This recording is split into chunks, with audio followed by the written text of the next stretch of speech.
ایک اور چیز جو کہ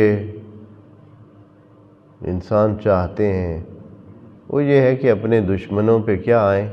غالب آئیں۔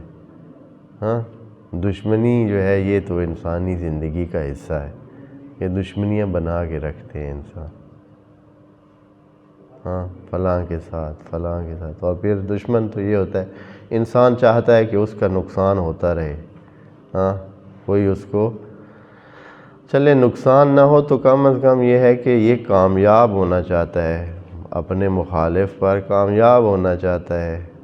تو کامیابی کے لیے طریقہ یہ ہے کہ آپ سورہ انا انزلنا پڑھیں۔ ہاں بھئی، آپ کا کوئی میچ ہو رہا ہے، ہوتا ہے نا جی، میچ بھی تو ہوتے ہیں، میچ ہو رہا ہے اور آپ چاہتے ہیں کہ میچ میں کیا آئیں؟ غالب آئیں، جیت جائیں، ظفر یاب ہوں، تو آپ کیا کریں گے؟ سورہ انا انزلنا پڑھیں گے تو انشاءاللہ آپ کو کامیابی حاصل ہوگی اور آپ اپنے مخالف پر ظفر یاب ہوں گے۔